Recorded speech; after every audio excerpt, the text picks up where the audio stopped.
connect with your inner.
If Nigeria is an oil-producing country today, that first drop of commercial crude oil was extracted from this particular oil well in Oloibiri District of present-day Ogbia local government area of Bayelsa State in south-south Nigeria in 1956.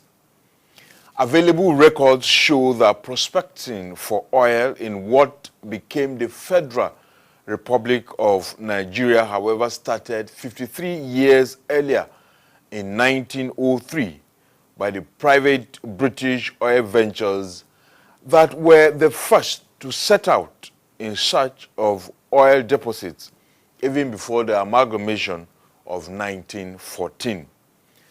The capital-intensive project was later abandoned, but the historic discovery of 1956 took Shell-Darcy joint venture 15 uninterrupted years and millions of pounds, even at that time, to strike the crude oil.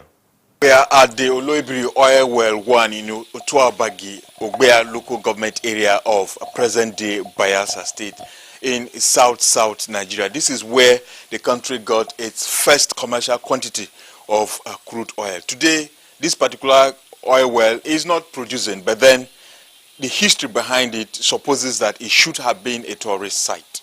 Unfortunately, the oil well has been abandoned, just like the community. Otuabagi, not Oloibiri. Oloibiri is a district back in the days. That community you are seeing there in the district hospital, that is the community that owns the land, that owns all the locations. The district called Oloibiri. We have shares, they have shares on these issues. They benefit more than we self. We didn't drag, you understand? But let government look about us. Right from the time Shell discovered oil in so-called Oloibiri, but Otuabagi is the host community. Oloibiri was just an operational name. It is Otuabagi that hosts Shell. But I cannot boast anything at all. Nothing practically. Nigeria did not only take away the identity of the oil-producing community of Otuabagi in present-day Bayelsa State, but its land and the people's source of livelihood. Sadly, the sleepy community has virtually nothing to thank Nigeria for, even as it produced 21 oil wells that earned the country its first oil money over 60 years ago. This is Straight Talk, and I am Tyav in Abuja, the Nigerian capital, and we welcome our viewers across the country and the world to the program. You can also join me in the conversation on my online platforms on Twitter, Facebook, YouTube, Instagram, and LinkedIn with all the handles on the webpage of our partners, Media Dimensions.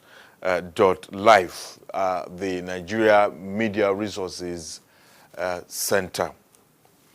The Oloibiri Oil Well 1, which is 12,008 feet deep, was drilled by Shell Petroleum Development Company, the SPDC, and was not just the first oil well in Nigeria, but in the whole of the West African sub-region. Today, the Oil Well 1 and others within the Oloibiri Oil Field are no longer officially producing, and it seems the way and manner the wells reportedly dried up and were abandoned is the same way the once oil-producing community has been abandoned by the Nigerian state and government. The only thing left of the oil well and the community is the history behind them. But even this glory may not be kept for so long if, for instance, the country's place of birth in Zungeru, Niger State, north central Nigeria, where the historic amalgamation of 1914 was done, now lies in ruins today. For the Oloibiri Oil Well 1, it was not until November 2017 that the federal government declared it a national monument alongside the tombs of Nigeria's first president, Nnamdi Azikiwe, and the first and only prime minister, Terverr, and 97 other historical, architectural, natural, and technological sites across the country. Since the official declaration, nothing has, however, changed at what should be a national monument, as the last time the historical site was rehabilitated was in 2013 by the then Federal Ministry of Culture, Tourism, and National Orientation. The site is unkept, and the iron components of the oil well are allowed to rust away. Not preserving this piece of history remains an indictment of the Nigerian government, and in particular, the Federal Ministry of Information and Culture and the National Commission for Museums and Monuments that will not speak to AIT over its failure to safeguard these important national tourist assets. The roof protecting the oil well from the direct hazards of the rain and the sun is gradually falling off, and in no time, the rest will be history. Sad enough, the oil well itself is not protected from the rain, as the floor is too low to keep away water in such a swampy area. The interlocking tiles have over time proven to be ineffective, or perhaps that the job of fixing them was poorly done, and for most of the time the site is overgrown by grasses.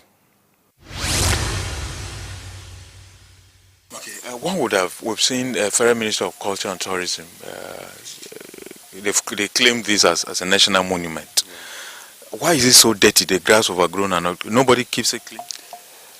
These people, when they came, no, because the contractors, they don't give us contracts. They give outside people, Yorubas and the Igbos and the Hausas. Those are the people who are, so somebody who is from far place to come and keep this place clean is very difficult. So it is, sometimes our people will just arrange ourselves that let's clear this place. We just come and do it. They take one person alone, one person. They say they will employ we as a culture, at a culture. I'm a singer. Where is the one person that they employ? That person is not here, and the second person is me. And me, I'm a volunteer. I'm assured. That contractor that call I'm assured is the person that stand and work this place. You understand? From agriculture. So he give us his chances to work. I don't know where the chances is. Whether our elders, whether the government, whether they just take it for joke, but they pay one of my brothers. They used to pay him, the person that coordinate this place. You understand? To be truth, and the truth always be there. That is the truth I say. The rest chances we didn't see. How often do they cut this grass? How often do they sweep the place and keep it clean? That is a volunteer work for me. You can see the place now. Because we didn't keep it clean, you can see the place now. After now, we can keep it clean again. Were they paying you to do? They are not paying me. Just individual. I came to snap see the Christmas tree. We negotiate and give me what to give me little Tokyo. We go to house as it come to now. That is what we are doing here.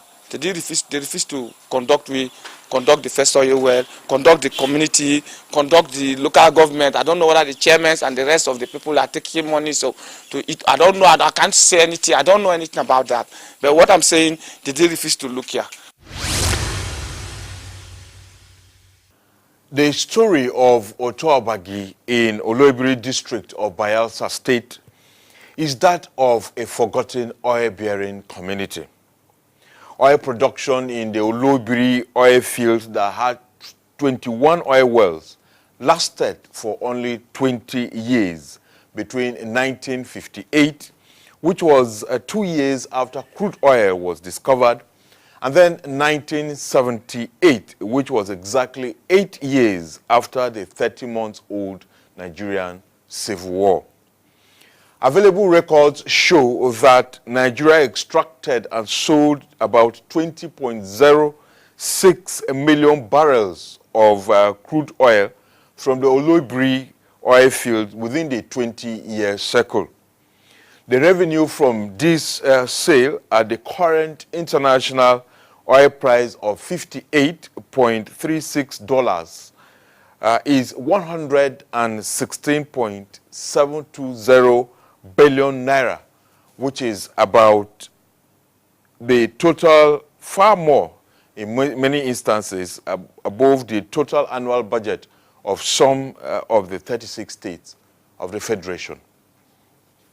The 20.06 million barrels of crude oil sold from the Oloibiri oil field between 1958 and 1978 are just about half of the 40.94 million barrels that were estimated to be available in this particular oil field of 21 oil wells. It is obvious that the decision to shut down the oil wells in 1978 during the military administration of Olusegun Obasanjo was informed by a different reason other than the drying up of the oil wells, and this needs to be revisited in the national interest. Some people came and because of the war, during that war time, they came and closed all the oil wells, that the place is no more productive. And they got back. When they went back, sometimes ago the thing will be spilling. Even in the year 2004, yeah, well 14 got spilled. Shell themselves, they came and do the cleanup, do whatever different things, clean up, and you know, after some time they promised that they will come, but till then they never come.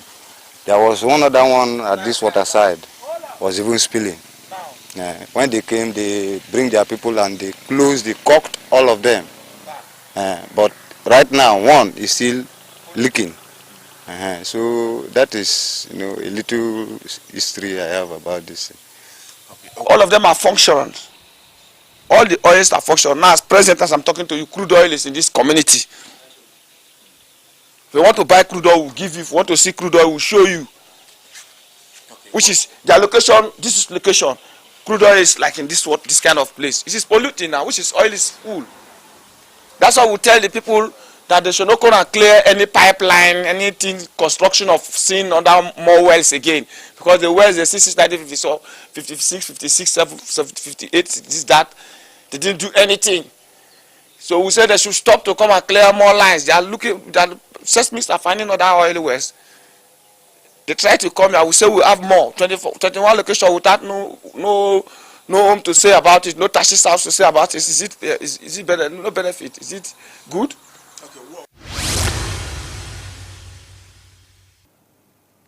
We were led through the bush path to the country's oil well number 2 within the Otuabagi community. What we saw was an oil well with oil spillage and degradation of the environment. The site of the oil well 2 is not as lucky as that of oil well 1, that is by the roadside. In fact, anything the oil spillage touches is as good as dead. There was a lot of money, 21 locations in the Oloibiri Oil Field in West Africa, Otuabagi communities. That community is supposed to be suffering, supposed to be doing agboro work, loading motor, people going to forest, doing anything, the water in the forest because of this crude oil, the pipelines, the polluting of the water concerning the allocation of their gutters as blocked because of no contracts to walk up the creeks there. Like this one they call Oloibiri Creek, this one down to there. Now all there is water full everywhere. Nobody knows what to do because we don't have money to invest. We don't have money to hire excavator machines to come and open the lakes for the water to send our mothers, our fathers to do farms, to have money. So this community we just left out.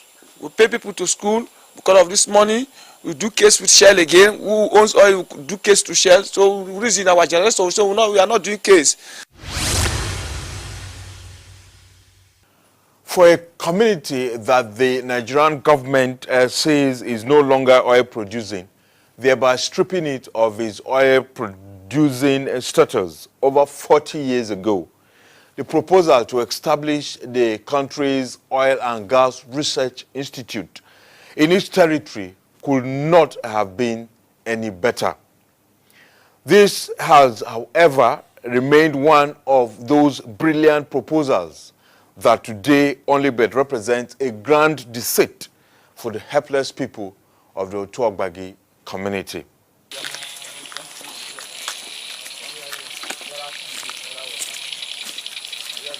Officially, the foundation stone for the Nigerian Oil and Gas Research Institute, Oloibiri, was laid here at the site of the country's first oil well, which is today a national monument, in March 2001 by President Olusegun Obasanjo as part of the Oloibiri Millennium Landmark Project, whatever that meant. The foundation stone, after close to 20 years, has been submerged in water, and the swampy nature of the area made it impossible for us to go beyond this point. But even that institute, it is Olusegun Obasanjo who came and commissioned this thing. After the commissioning, nowhere to be found. The institute is nowhere to be found. Nobody knows where the institute is. But we just do the monument here. Those are boundary properties.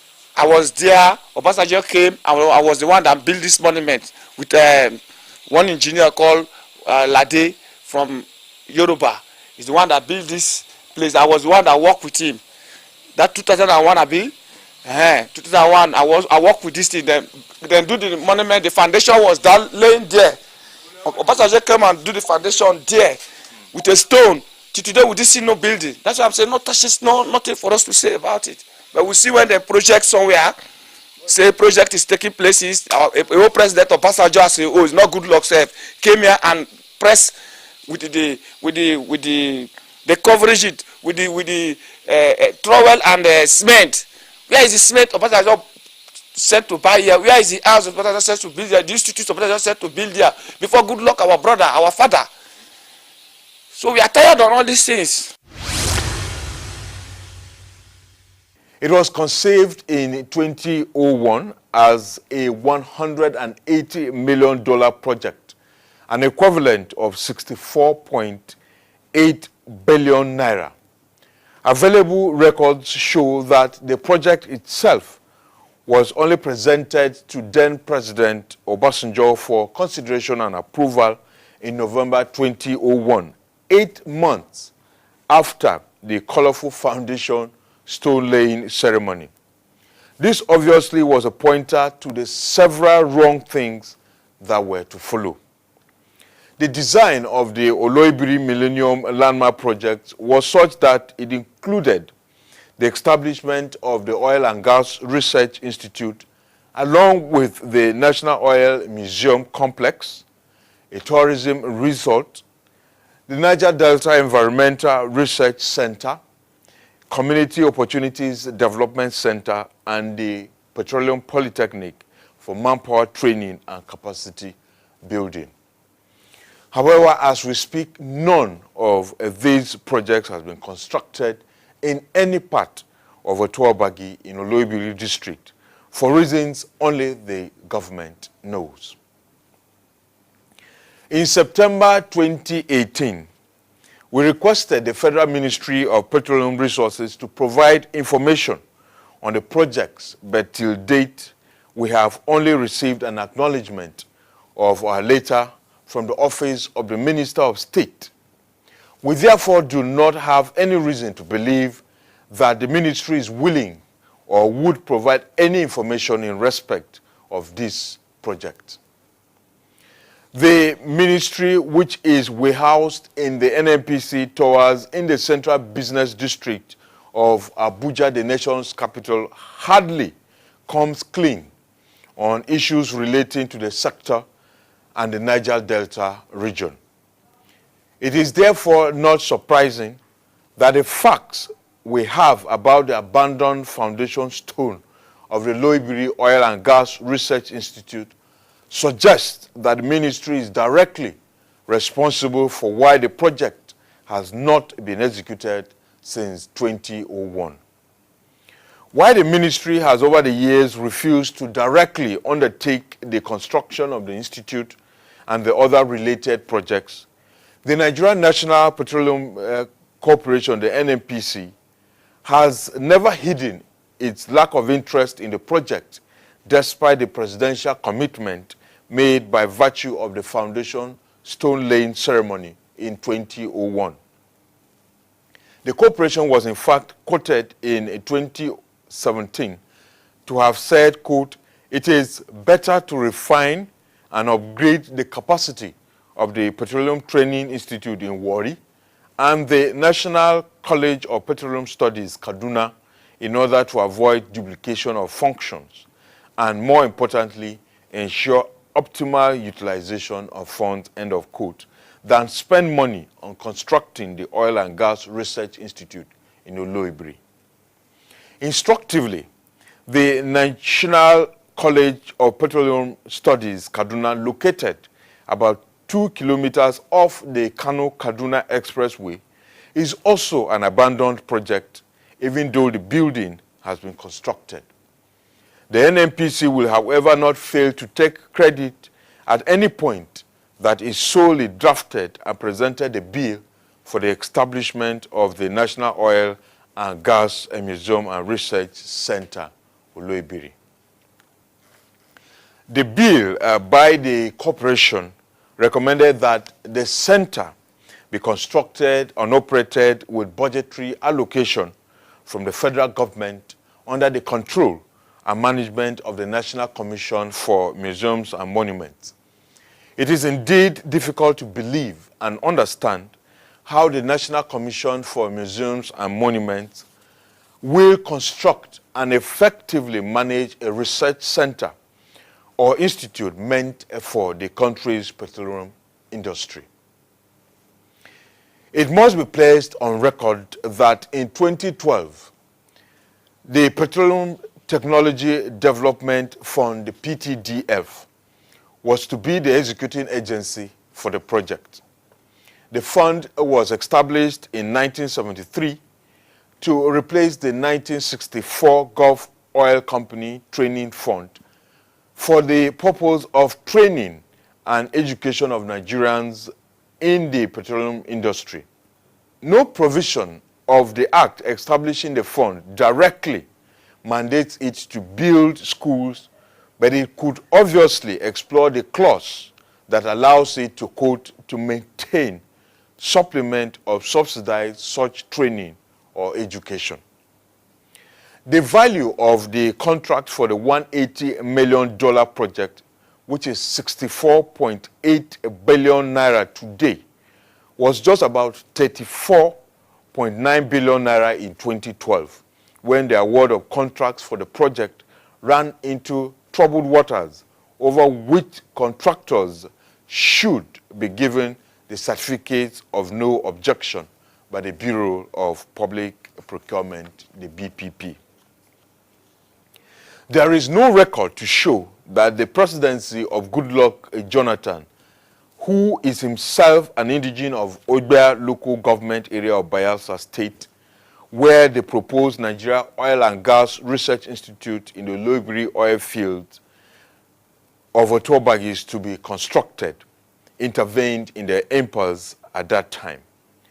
The administration of President Jonathan, who was the deputy governor of Bayelsa State when the foundation stone laying ceremony was performed in 2001, had in 2012, which was a period of about 11 years after, chosen the PTDF to execute the project. From all indications, however, the management of the PTDF, which seems to have done nothing to ensure that the institute was constructed, has explanations to make to Nigerians. We are talking of the substantive and active executive secretaries of the PTDF, which include Muktaka Rabe Dharma from November 2008 to November 2012, Jolomi Arenyeke from November 2012 to May 2013, and Dr. Oluwoye Oluleye from May 2013 to June 2014. Others are Femi Ajayi from June 2014 to February 2016, Ahmed Galadima Aminu from February 2016 to September 2016, and Dr. Bello Aliu Gusau from September 2016 to date. Why the Nigerian government could not construct the Oil and Gas Research Institute in Otuabagi? It had the resources and will in February 2011 to establish the Federal University Otoke in the same Oloibiri local government area of Bayelsa State.